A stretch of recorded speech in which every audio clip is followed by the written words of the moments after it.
In the earliest stages of our channel, the guys at Baseball Juice made some bold MVP and Cy Young Award predictions. Some of our takes actually held up pretty well. My dark horse pick for NL Cy Young, Sandy Alcantara. Let's go! He nailed it, attaboy Nick. Others aged about as well as a glass of milk. Trevor Rogers and Pablo Lopez are both ridiculous pitchers in their own right. Shut up, Sam. Shut up, Sam. Laugh along with us as we roast ourselves, and be sure to stick around until the end of the video so you can see some of the worst preseason takes. Enjoy.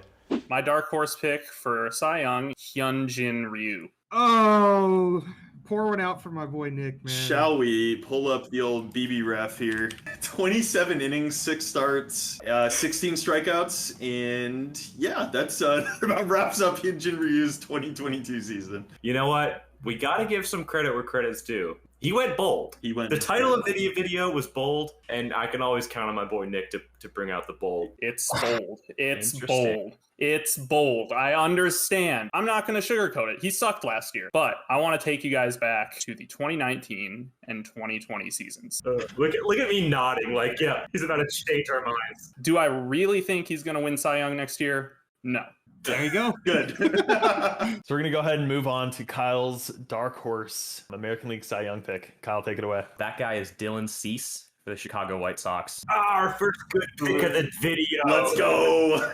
I expect him to take a step forward where a lot of the other big names are going to be taking steps back. If he can throw more quality strikes and continue improving, I think he can take like a Robbie Ray leap this year. I think we pat ourselves on the back for that, Kyle. I don't fault us for not seeing the Verlander Cy Young season come out of nowhere. Nobody expected that. I think this Dylan Cease Cy Young pick should count because he got second and he only lost to Verlander, who is not human. So I think Dylan Cease was the best human pitcher in the American League this year. Anytime your dark horse finishes as a finalist for the award, I see that as a success. One more thing I'd like to add. Can we appreciate the mustache? Probably the sole reason that he took this massive step forward. We saw it with Matt Carpenter. We saw it with Spencer Strider. There's something happening in the MLB, folks. Get with the wave. Nestor. Who finished ahead of my favorite Cy Young pick, yeah. Miles Michaelis was also an all-star. I mean, there's something to this. Yeah, JP Fireeisen, the mustache is back, ladies and gentlemen. He didn't give up an earned run all year. That's facts. Wait, that's actually facts. If you go back maybe 10 seconds, you can see my face. I'm so excited to say Shane Baz. I can't even contain myself.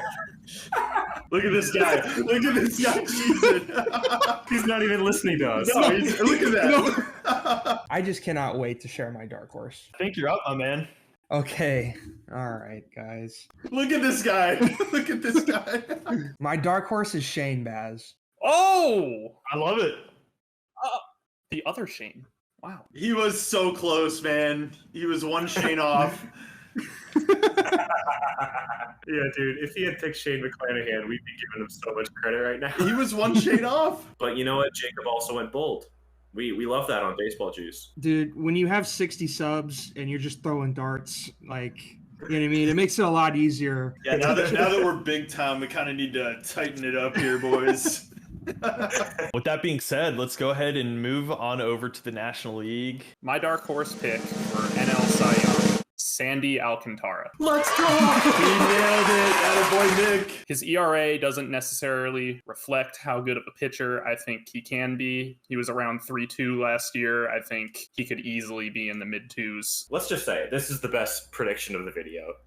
Yeah, Hands down. without a doubt. Sandy was average last year. He always had the skills, but man, he was so much fun to watch this year. It reminded you of watching that old school ace that could just go out there and just take over a game. Except there were no old school aces throwing 94-mile-an-hour changeups back in the day. 96 at Yeah, times. Sandy is just the definition of disgusting in a good way. The Marlins pitching staff is going to be special. Trevor Rogers and Pablo Lopez are both ridiculous pitchers in their own right. Oh, shut up, Sam. Shut up, Sam. Stop, please. The latter of what Sam said is my dark horse. Oh! What could have been? Dude, if we did this in May, I was feeling real good. He had that .39 ERA through 5 starts. What? I almost picked a third different Marlin as my dark horse, which would have been Trevor Rogers. I'll go ahead and give you guys my actual dark horse pick. His name is Carlos Rodon. You dodged a bullet there, Sam. I did. Imagine pivoting from Trevor Rogers to Carlos Rodon. And this was a great pick. He had a 2.8 ERA, 220 strikeouts, I believe, 180 innings. He was electric this year. He's a guy I wouldn't mind putting money down on a Cy Young pick for this upcoming season. He's that guy now. All right, let's take a look at our preseason MVP picks. I'm equally as excited to watch this. I'm not. Jacob's picks especially. I'm. Jacob, let's hear who you had.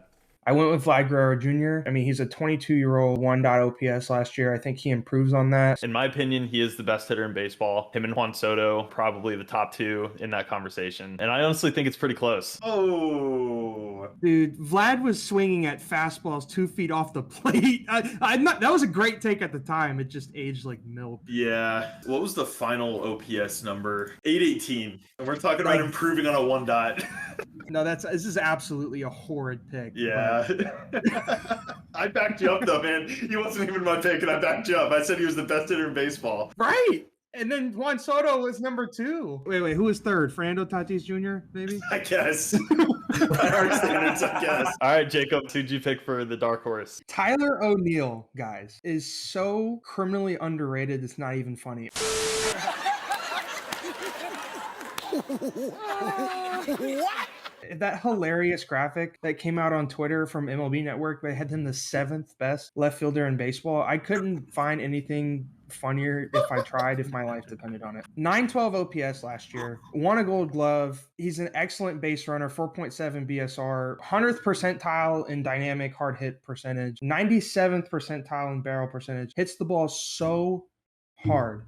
If we see Tyler O'Neill not even necessarily strike out less, if we just see him walk more, he's right there. Over 6 WAR last year, only walking 38 times. And honestly, if the pitching staff of the Brewers didn't exist, he might be the best player in the NL Central. Best player in the NL Central if the Brewers pitching staff didn't exist and they had 2 guys finish top 3 instant MVP. So here's the thing. That aged horribly. I'm uncomfortable. But the process was good.